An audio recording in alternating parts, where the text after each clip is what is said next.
Machiegni nyakorom gajong jaloko maro en Lizo Tieno nyinga Lydia Okeyo. Apisas mawuok e riwruok mochung'ne adhula e pinje mag Afrika CAF obago romo odiechieng' ma kawuono kod komiti matayo tuke CHAN e pacho kae e boma ma Nairobi malaro ewi tungni kod rochruok mar arita manyone e kinde tugo e kind Harambee Stars kod Morocco.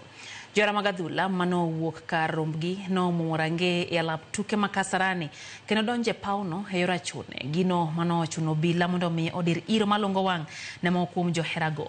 Burano mano nyoro nyaka jachung' mawuok e sirikal ne en mar lalruok ewi okenge mowinjore ma ibiro kaw ka twak mane igeno ni ibiro bage gi jofwambo ne ogore Luanda. Twak mane igeno ni biro wuoyo ewi uso mag otiko mag tugo e kind Kenya gi Zambia manyaka sani pod olor. Magi biro mana juma achiel kende nyaka ne CAF go Kenya fuai maromo siling milion 2.5 ewi ketho maket kod mage.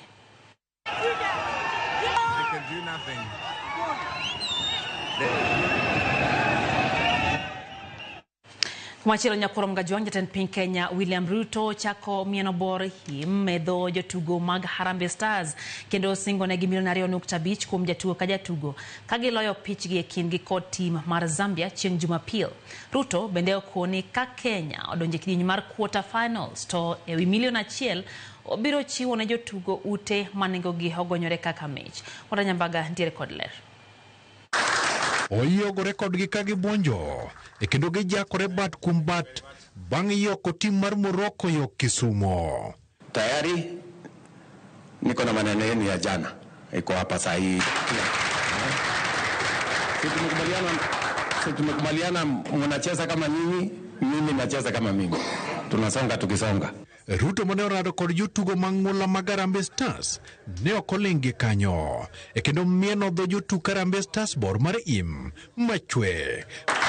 Pongezi ya Mondi. En singo mar chiwo negi milion 2.5 poni Kenya biro njako kendo mudo tim mar Zambia chieng' Jumapil mabiro. Sasa Sunday si tunashinda inshallah kwa mpenzi ya Mungu tunashinda, si ndio? Yes. Sasa vile tulifanya ile hesabu siku ile tulifanya hesabu hapo, nimeongeza kidogo. Sasa Sunday tukishinda hivi kila mtu 2.5 million.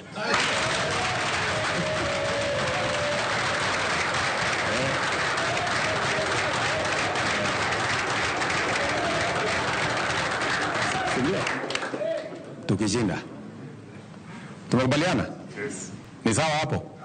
2.5 kila mtu. Ruto masani en jahera mar adhula namba 1 pacho ka bende okoni ogwand jotuk Kenya dhi kelo negi yuto mathoth. Ruto okoni ka Kenya ohadho tuke magi mag quarter finals moloyo thuolo manyime to ng'ato ka ng'ato dhi buonjo e kod milion 1.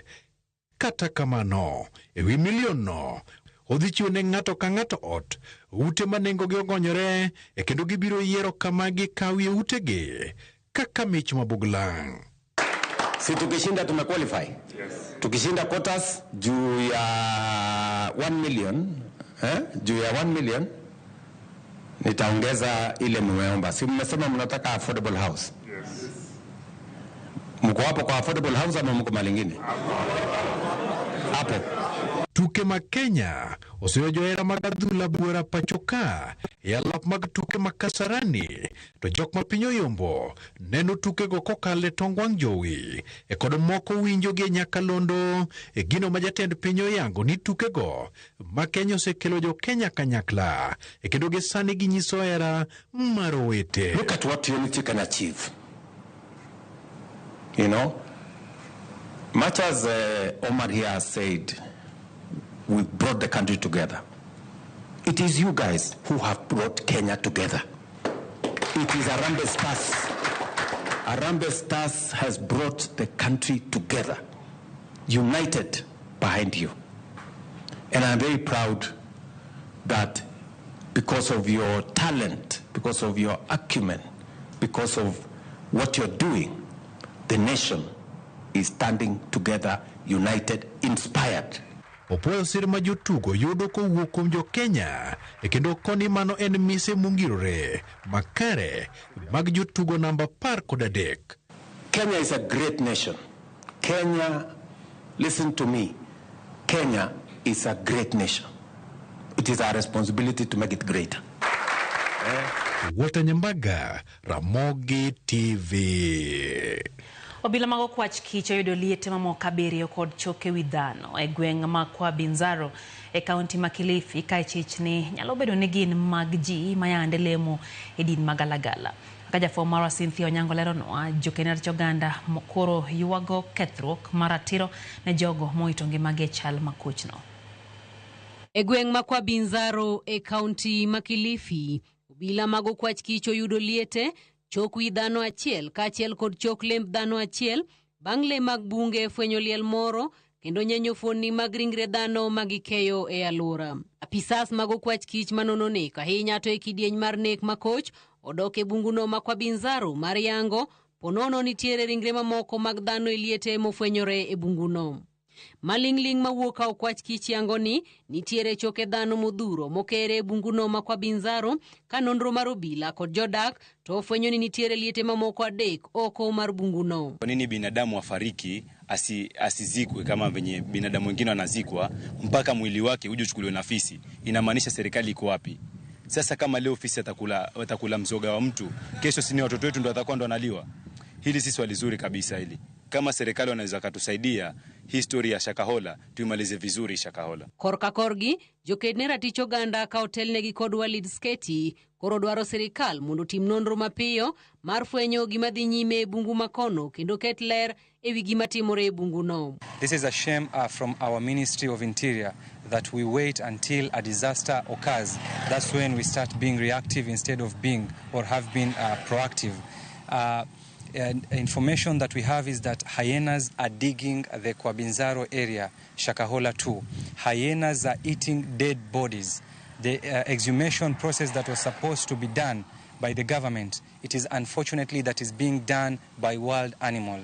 This is the total disrespect of a human being. Wanakijiji wetu pia wako na tabu manake fisi wakikuja wanakuja kuvamia familia zetu. Kesho ni watoto wetu, kesho ni marafiki zetu, kesho ni ndugu zetu.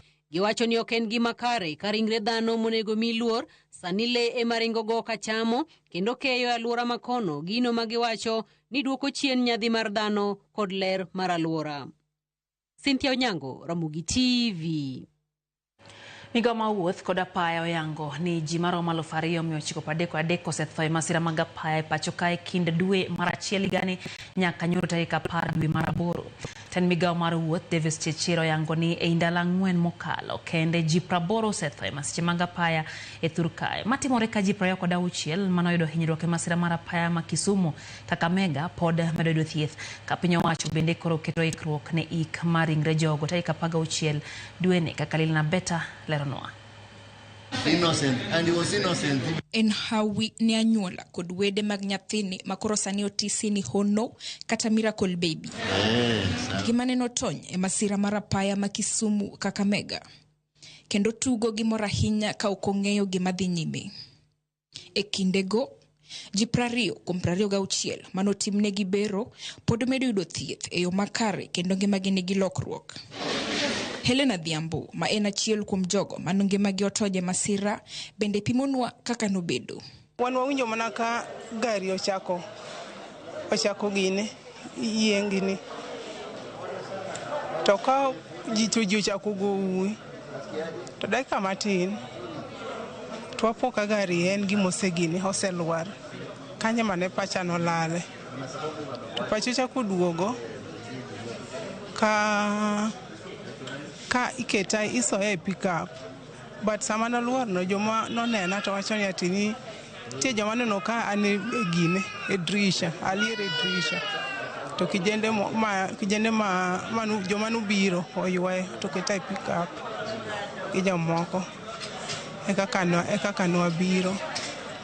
Korka kore, jatelo maduong' e od thieth mano ma Jaramogi Oginga Odinga Teaching and Referral Hospital to siro ni dongruok mosebedo e osiptandno emomiyo ne gireso ngima jogo mano yudo hinyruok. We were prepared because one, we had actually established a new accident and emergency center which can even take as many as actually 100 patients.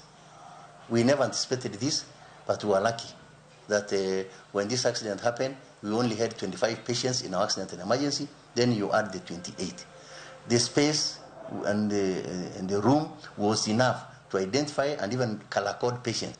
The speed, the efficiency, the interventions actually saved lives. Badri Rognases, e county ma Kisumu, kotel negi kod jalup jagoro, Maurice Opetu, korire kod nases mamoko, bende ochopo e yor chiwo remo ne jogo manoyudo hinyruok ka gilero ni ma en mar chiwo sir ne anyuola no. Support mwakelo kae kaka wa mobilize nurses wa mondo bi en ni wadwa golo remo. Tich golo remo emokelo wa kaka wuono mane mpango mawantiego mondo waku gi jogewa community wa mar Nyakach, community mar Kisumu, kendo wabed e achiel kuom kuyo no. E sama pod jogo yudo thieth, tend county ma Kisumu koriwre kod sirikal mamalo bende chung kodgi kendo osechano ik mar jogo mane owito ngimagi e masirano mabiro timore tarik 16 e skund primar Banaki. Through the window. Lilian Abeta, Ramogi TV, Kisumu. Kumachana njate migao marita kwe Kipchumba Murkomen oramo njate DCP Rigathi Gachagua nyakande kidhoge ka okwach kich kalore kod weche Rigathi ogole dhoge ka en Amerika. Murkomen nokoni weche Rigathi ewi Kenya tudruok kod kweth njore mag Al-Shabaab ok nyis kido mar piny Kenya karatango picha maber. Murkomen oloso ka entiere mobago kod apisas magarita kwe kod jopiny kaka wuono gintiere county Manarok. Since he has information, you can see liars. You know, this pathological liar, you can see through his lies. 1 minute he is saying that he has information that is relevant to dealing with Al-Shabaab and people who are doing business and collaborating with the enemy. In the other minute, when he's told to put that information in a proper record, he starts running away that he's not going to record that information. That means that's just lies and sound bites for social media and for purpose of inciting the public and disparaging the nation. If he is a man enough and he is a person of integrity, he should put his allegations in writing, you know, together with the evidence that he has, the people who are in the meeting that he is alleging that the meeting, the businesses that those people bring, the collaborators. Since he seems to have a lot of information, it is laughable. Ogai mar DCP Rigathi Gachagua wuok tung mosuo kod ogai mar ODM Raila Odinga mokoni tiyo marach kod johera mage motiyogo e donje sirikal. Rigathi oloso California kamoko ni Odinga okrang dwach jo Kenya kata jokanyo mamiye sir omedo ni kinde osechopo makoro jok ma osebedo kamo Raila kod William Ruto koro setang ma ok nomigi sir e yiero mabiro. And let me tell you, this cousin movement is the greatest thing to have ever happened in Kenya, because our cousins have been misused by Raila for a long time. Long time.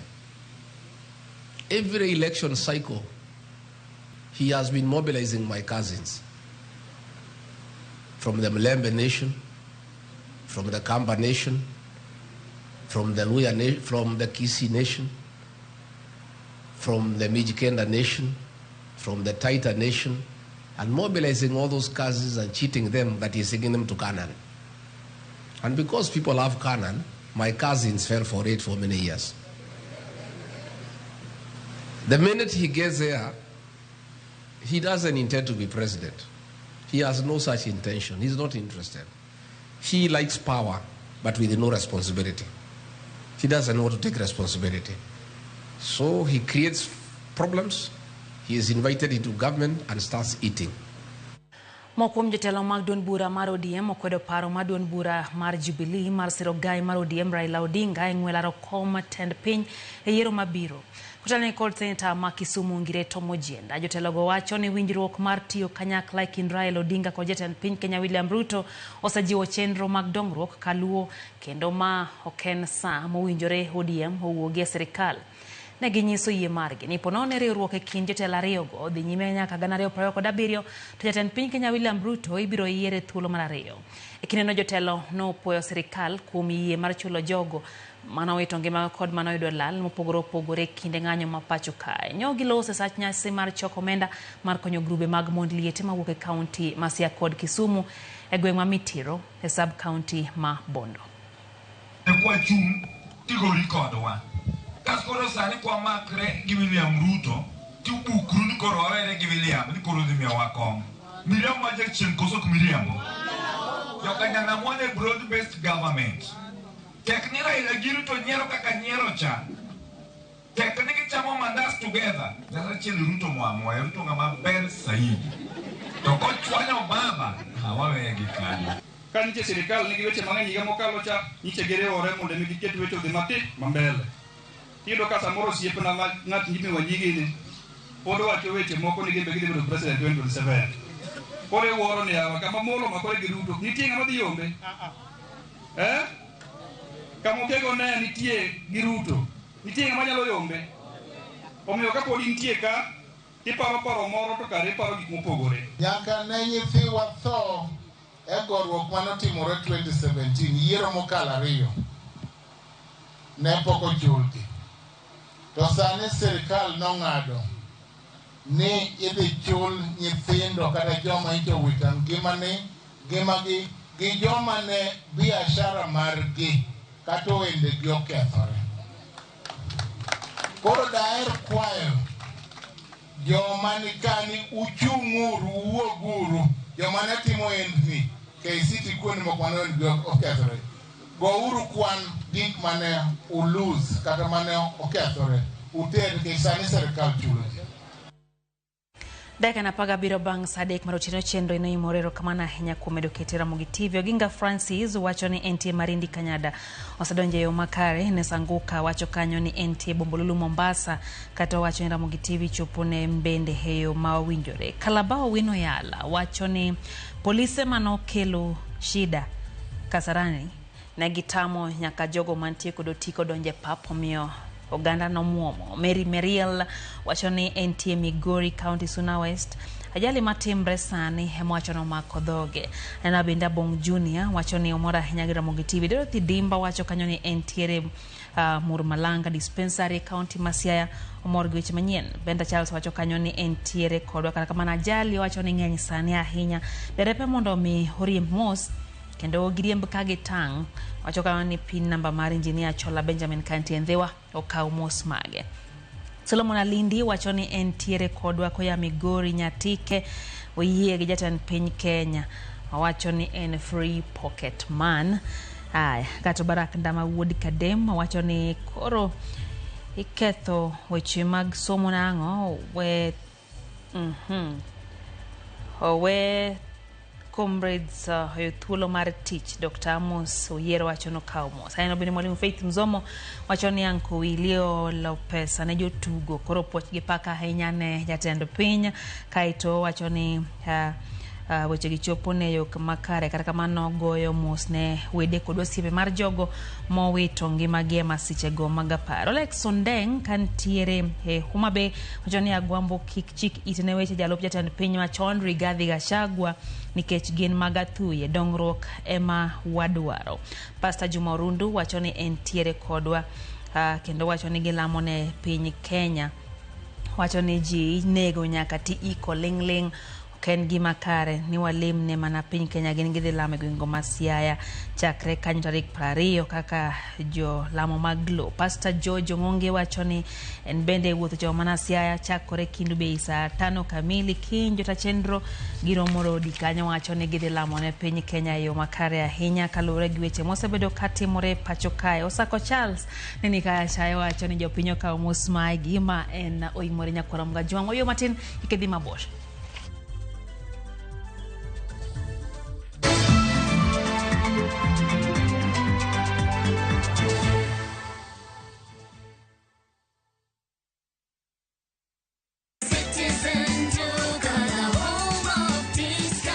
We deliver across Nairobi, Kiambu, Thika Road, and beyond. Shop now on www.citizenduka.com or on the View Sasa app. Citizen Duka, the home of discount.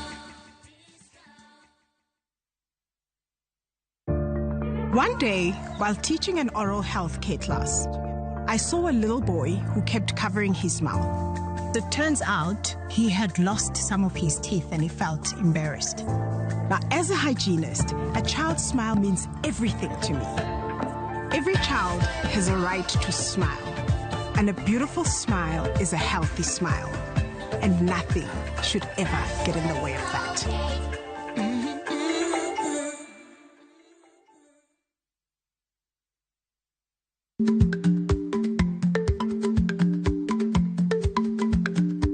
Ich lach nonego okal tako. Matiende ni bedo gi miluma mar yako mang'eny nyalo kelo rach.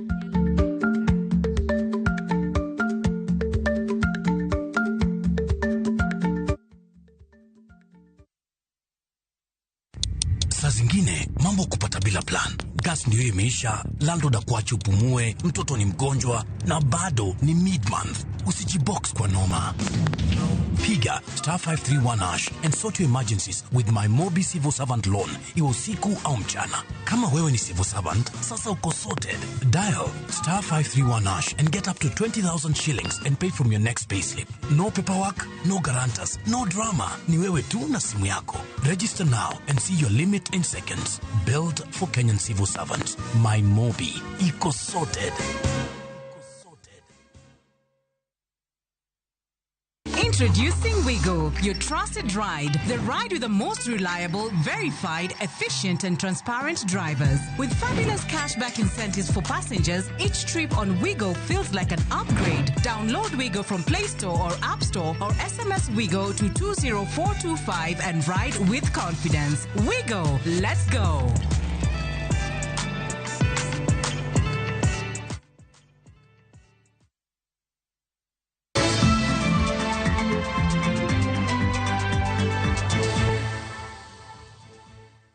Machiegni kendo nyakoro Mgajuang. Apisas mag obila e sub-county Marongo timo nonro e wi ringre jago moro manoyude i lori moro mochungi e genga paya e bumano. Kaluwore kod jodak, lori no ne ochungi kanyo kod ji ariyo mapok oyangi ni gidok kawe okinyi.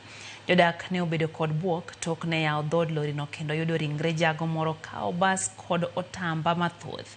Apisas mag obila koro kwayo ng'ata manyalo bedo kod maling'ling kata yango weg lori no mondo mi owuog oko okonygi e timo nonro. Ringre no otere kar kano ringre ma Rosewood e bumano.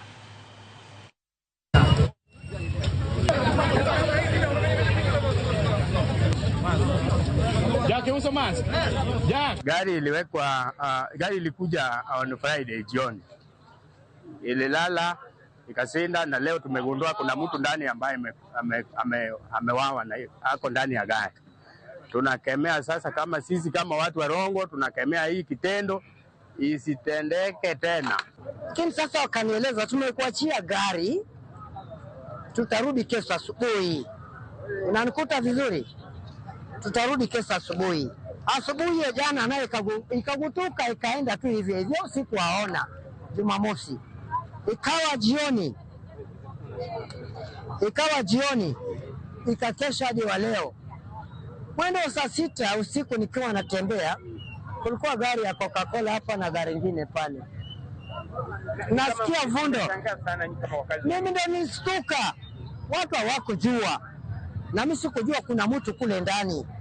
Ili nibidi niende kituoni cha polisi Rongo Kamagambo. Nikaripoti ndio naona wamekuja wakarimu.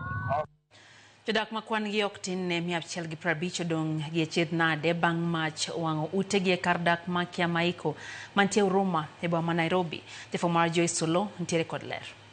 Jodak e alwora mar Ex-Grogon mayudore Kiamaiko e kar dak mar Huruma pod odhier nono gi kuma mach nochakore otieno manyoro kendo weyo gi maonge udi kod mwandugi kane gitemo mar reso gigegi. Gino manokonyago lemo kendo weyo ji maromo 150 maonge kar jot. Giwacho ni mach nochakore gi muoch maraguch muya kata gas kendo landore mapiyo piyo. Sisi hata tulishindwa moto ilitokea wapi kwa sababu tulistukia moto isha lipuka.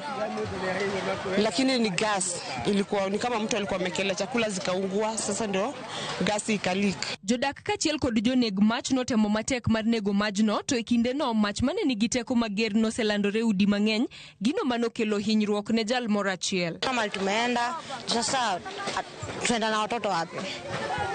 hakuna place tumeambiwa kukichomeka mnaenda, hakuna. So tunakaa tu na watoto wetu kumekucha. Jogo mano wito mwandugi kachiel kod udi koro kwayo sirkal mondo nyal konyo gi chiemo kendo gero udigo. Joyce Olo, Ramogi TV.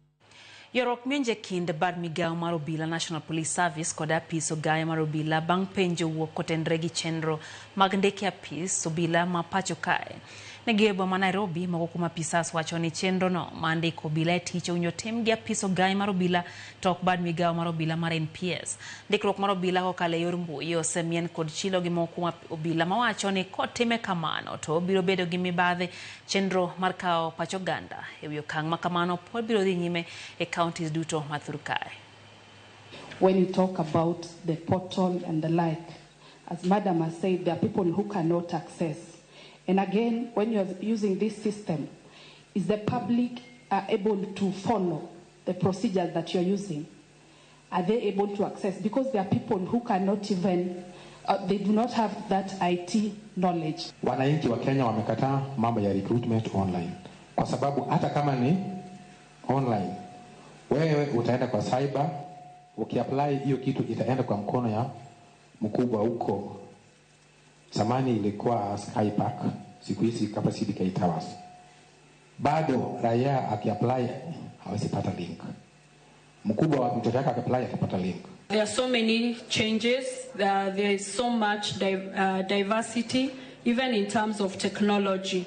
So even these regulations should be able to visualize and see the vision, even in terms to take care of all those aspects.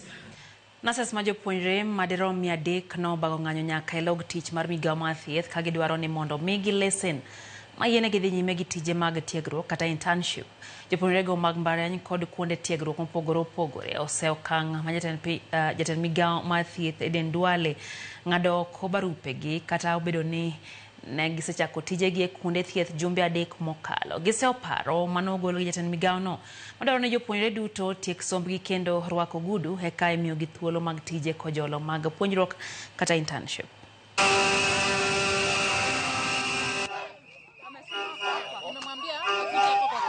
One very eligible mar internship. Kendo an natieko school, an personally natieko school June 2024 nyaka sani. Graduation ntiere jok moko ma ok nyal graduate nikech issues achiel ariyo adek.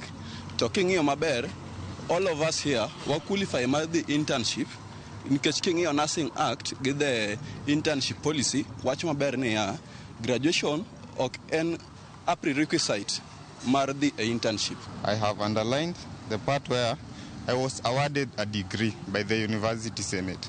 I have brought evidence, and we have also written a petition to submit the CS himself. Unfortunately, on Friday we tried to submit, but we were not allowed by the security officers. Kwa mago mag thieth wang'yo mago mag somo kama riwruok jopuonj mar KUPPET ose odul mar TSC kuom jong jopuonj korka chenro mag medo lemo kuom mohewo higni 10 koro. Tend KUPPET onyiso TSC mondo miyo kaw ranyisi mar duol mar obila manyocha okaw okang' mar medo bilago lemo bang' tiyo kuom higni mapuodho medo gi lemo. KUPPET National Executive Board commends the Police Service Commission for its decision to promote all police officers who have stagnated in one job group for more than 10 years. Under the policy, which has been approved by the Cabinet Secretary for Interior, Honorable Kipchumba Murkomen, the National Police Service Commission will promote the officers without declaration of vacancies or interview. When a government singles out a sector of employment and rewards them with summary promotions, it is curious. It is good that they have promoted the police who have stagnated for 10 years. But what about teachers? Duol mochung'ne kedo gi landruok kute magayaki, the National Syndemic Disease Control Council NSDCC, okoni gibiro chiwo raboyunga moingo 50,000 e kinde romo matelo mar kor gwenge kata devolution conference e county ma Homa Bay. Coordinator mar NSDCC Milamo Manyanza Stephen Oyugi okone raboyunga makamago gipogo kaka yor konyo e kedo gi landruok kute magayaki. Landruok kutego e county ma Homa Bay gisani ochung'ia tamala 10.6 koni duol no komakre gi migawo mathieth. Sirikand county ma Homa Bay oseko raboyunga moromo makoro gidhi kete kuonde ma jopiny nitie machalo magawa kod kuonde tongona mamoko ka odiochieng gibiro keto raboyunga moingo gana pare kuonde go. Ka oyango ni raboyunga maromo 10,000 mane giketo e kar neno le marumo e chenro mane dhi nyime motelo ne ng'wech mar Ron Half Marathon ne otiyote. Nikech wang'eyo ni joma matindo ne nika kendo gibede achiel gosiepegi, moko gin joma ong'ere, moko gin joma nopok ong'ere gi nyoro no, to gibede winjruok gidhi bede achiel. Sama matimore ni jomoko bende nosebilo gik makech ne ok ging'ere. Koro wan gima ne watimo ni make sure ni sama gitimo ma to gitimo prevention. Koro ne wakelo condoms raboyunga mane wakelo bende moromo.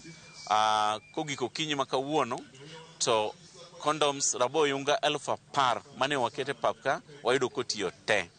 Kendo kiwuotho i pakka kuonde mano timo mudho tibiro yudo ka raboyunga mosetiyogo owitgi kama nyiso ne gitiyo.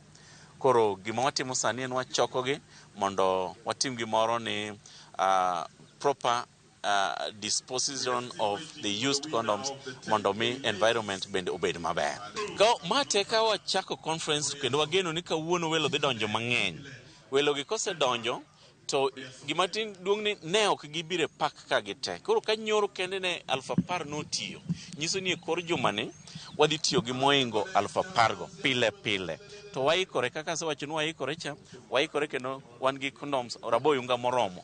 Ma odiochieng' wabiro keto average mar 12,000 pile.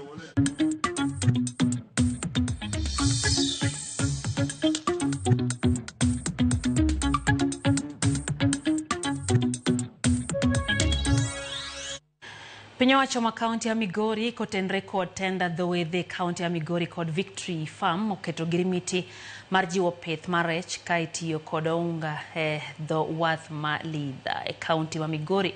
Jafwambo Joe Juma ntiere kod ler koa e kaunti ya Migori. Tend kaunti ma Migori ka otende kod jolupo kod wego mok mago mag piny owacho dhi nyime kod jiwo pith mar rech ka itiyo kod unga mar rech e nam Lolwe. Tend kaunti ma Migori oseketo winjruok kod ruokno mar Victory Farm e chenro mar pith mar rech ka itiyo kod unga mag rech e dho wadhno mar Lidha e sabkono ma Nyatike. E bwo winjruok ne, Victory Farm dhi keto unga mar rech e dho wadhno mar Lidha kod chenro mamoko ma oting'o gero kar baro rech ma bende igeno ne dhi chugo kata tije ne rawere. Kaluwore gi decline mar rech sani e nam ka pith osebiro mar modern, koro Victory dhi employ jowa mang'eny kendo odhi miyowa yuti nikech sani ji otan to modern method of fishing ma en fish cage. Gima watimo kani en partnership mwadhi keto winjruok maber kind jonam gi county government to gi Victory Farm. Madhi wuok gima Victory Farm timo, gima idhi timne beach management unit to gi gima role mar county government dhi bede iye. Jagoro mar kaunti ma Migori Oscar Lima kaachiel ten migawono mare e kaunti ma Migori Lucas Musenda wachni winjruok ma giketo kod Victory Farm dhi jolo chenrogo mag pith mar rech kaachiel kod dongruok mamoko e dho wadhno. We as county government have already provided the initial no objection approval allowing them to come into the county, and we are looking at Victory Farms coming to provide, of course, a much bigger investment. Wariure ka achiel mondo mi jopur kata jopith mar rech gi jolupo mag nam ka oyud ber. Jolupo e kaunti ma Migori ka oteliko jakom margi Mark Maloba wacho ni girwako chenro ni mar pith rech ka bende gidwaro mondo koro nywandgi e chenro ni e yono makare. Wadhi bede mesa ma wawuo ni to wan kaka jo beaches, beach ka beach dhi ago ala mane e igino. Kade ber to jo Victory beach ka beach kane ok nyal yudo at least 2 cages to giyud kata achiel. Jakom ma jolupo e Kenya mangima Tom Guda wach ni gombo margi en ni piny owacho omed keto omenda mar jiwo pith mar rech ka itiyo kod unga. Fish farming ok en begi mayot. Kidwa ni mondo ikonyri e weche mag puro rech, to nyaka ibed gi investment makawo pesa mang'eny matin mondo tap into the economies of scale. Government of Kenya osemana keto environment mamano bet government to create an enabling environment for business, lakini koro mondo gi support jogewa directly mondo koro tim gini has been a big challenge. E kinde ma piny owacho kawo riwruoge moko mago mag piny owacho dhi nyime kod jiwo pith mar rech ka itiyo kod ounga, jolupo e kaunti migoro ni kawo pogore kod miyo gi ounga mar rech bende gidwaro tiegruok e yo makare mar pidho rech. Waseyudo training to nikech en gima korka sane wa involve pok wadhi malach ahinya, omiyo trainings makamago pok oromowa mondo mi wabed motegno e yor mar pith mar rech. George Juma, Ramogi TV, Migori.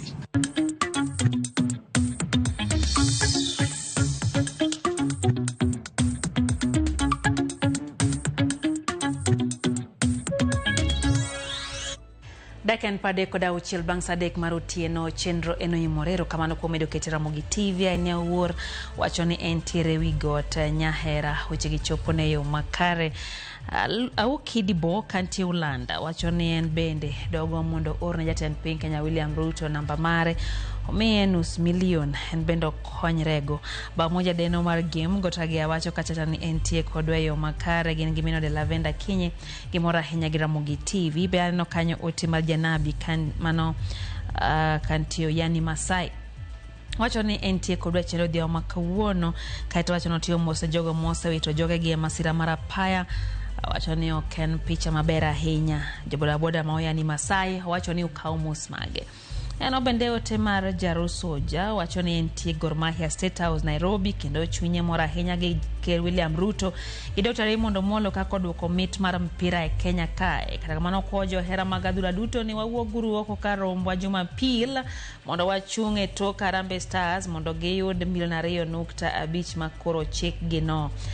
Mano kanyo ote mar Green Army Chief Gor Mahia 001 mando siep Dr. Raymond Omolo lokamana hinya ochingo mwaka ntie Kisumu wachono neno oyimore yo makare Woro Watch Conference Mahoma Bay wacho ni en devolution koso mar piem mar weche mamoko aya lokamana hinya no bende jadolo Elisha Kayando wacho ni entiere kodwa e chenro kae koya e county no ma Homa Bay bende aneno kanyo ote Marokinda Bernard owacho ni entiere awendo mora hinya gi Ramogi TV dia makawuono en bende wechego chopone eyo ma owinjore ahinya. Luoch Paul wacho kacha ni weche gi chopone eyo makare en bende entie Mombasa kata wacho ni wa siasa koro nego bedni iketo tenge kendo wacho ni kaka Ker osekawo okang' mar jiwo tim mar Harambee Stars kod Rupia mano en gima ber moloyo kendo koro siasa oket mabor.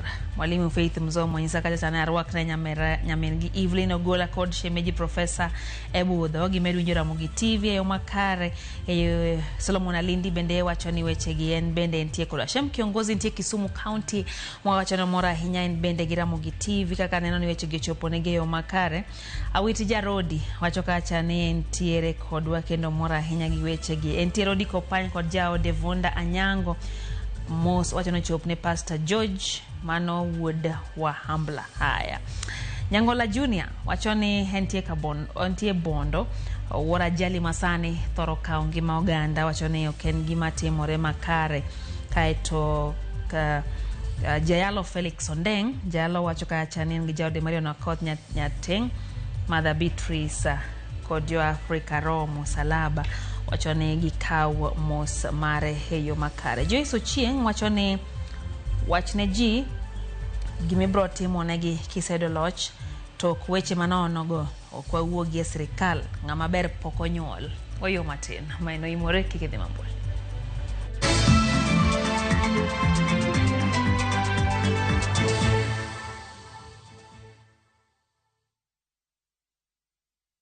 The August school holidays are the perfect time to unwind, relax, and enjoy Kenya's stunning coast with View Travels Getaways. Stay in Mombasa on a full board basis from just 28,750 Kenya shillings via SGR or 44,350 Kenya shillings when flying. Escape to Malindi Watamu from 35,000 Kenya shillings via SGR or 45,000 Kenya shillings by flight. Bask in the Diani Ocean Breeze from 66,300 1,500 Kenya shillings via SGR or 49,300 Kenya shillings by flight, all packages are per person sharing and are inclusive of return hotel transfers. Book now and pay in installments with View Travel's Lipa Pole Pole option. Call 0703-254-254 or visit viewtravel.com. View Travel. Dream. Explore. Discover.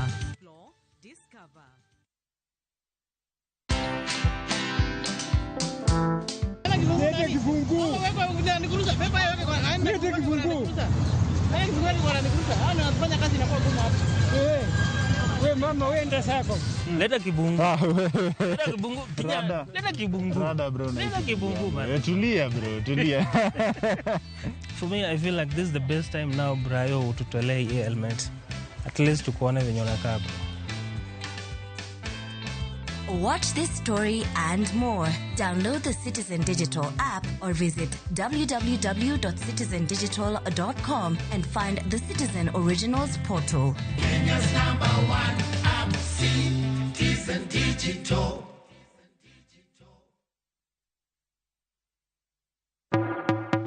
Wherever the vibe is, View Tickets gets you in.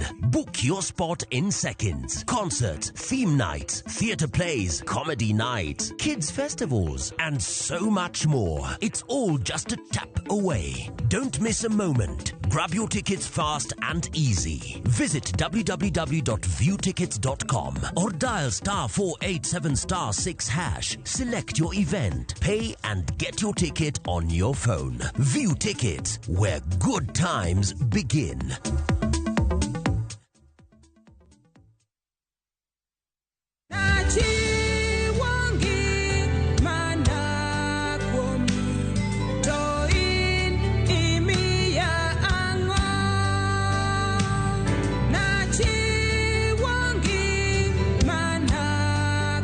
Mondo yud skiza tune mar wendni di mana *882*784# to isemana yude. Ramogi TV ene od joweri duto te.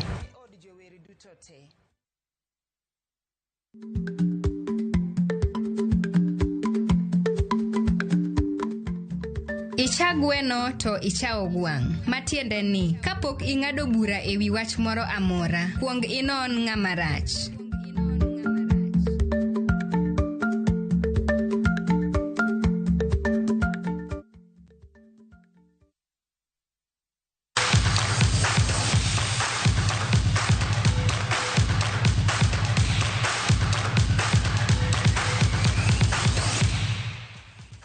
Mag tuke Alfred Cheriot mawuok Iten e kaunti ma Elgeyo Marakwet mawuok jaloch ng'wech mar kilomita 21 mar Run Antelope Half Marathon ma higani mano bagi kaneno le mar Ruma National Park e kaunti ma Homa Bay. Cheriot bende mano loche ng'wech mar Run mokwongo mano bagi kaunti no 2023. Ne oluwe gi Alex Geyo mawuok Mount Elgon e kaunti wa Bungoma kai korka jomanyiri to Nancy Cheprop mabende wuok e kaunti ma Elgeyo Marakwet no wuok jaloche kinde ng'wech makamano. Ng'wech makamano ne sirikand kaunti ma Homa Bay ochako mare sole mar Ormoro kata Run Antelope mabende yudre mana e karnole maruma kod bende keto karnole no e map mar piny Kenya mar yo wang jolimbi mathoth. Toka Elgeyo Marakwet, Iten. Sasa kwa milima huko tumekutana na mama hawe. Nashukuru Mungu ametuchunga. Tumeweza kumaliza mzuri. I better be here than be in Nairobi. My message to the nation, let us run. It is a cause for unity. It is a celebration of our heritage, and we are the home of champions. It is an experience of a lifetime. So we want to ask visitors outside the country, but also in the country, tutembee Kenya, magical Kenya, tutembee magical Kenya. From the Kenya Wildlife Service perspective, we are very happy to host this half marathon, and we do encourage additional members of parliament and the public and our youth to come and learn for the run. and contribute to its conservation. Lambwe Valley Oluma National Park is a world heritage that we all need to focus on, and these kind of social activities, they are promoting Kenya in a big way, and we are all conjoined to ensure that we tell the world that we are preserving the last great places and species for the world to come and see. Timbe ang'wen oyudo tiko mar donje tielo mar nus final mar piem mar Lawi Jaoko Foundation Peace Tournament bang' goyo quarter final kawuono.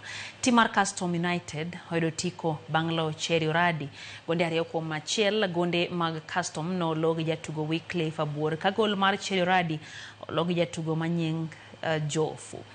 Aneko United oyudo loch e yor penalt bang' loyo Migingo 4-2.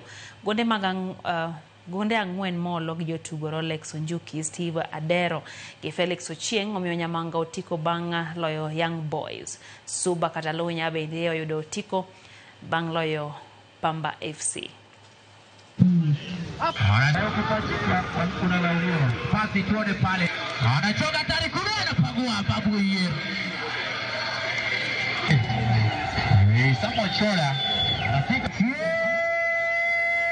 Fadhili Keskole Sogalo kisha ajaribu kuingia pale, anatuliza mwite pale kijana Ogenga, badala safari na kiungo huyu.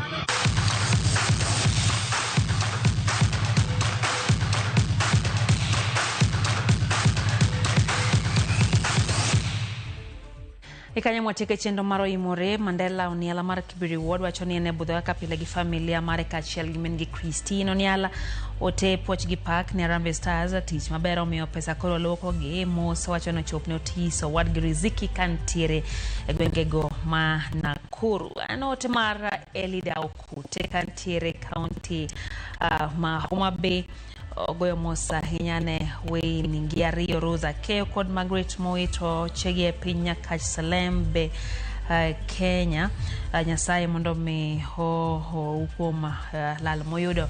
Ayano Benita Bill Juma wacho mora hinya Karamogi TV chano weche yo makare kendo weche ge chopo ne Uganda eyo ma owinjore. Japuonj Joseph Oyo mano japuonj mar din kanisa Jokopere Nyandiwa Parish wacho mora hinya gi ripode mar Ramogi TV chopo ne Uganda kaito wacho ni gikwa serikal mondo ng'ie wacha mag lakteche ging'ie lakteche gi muolo wacho ni Nyasaye mondo mi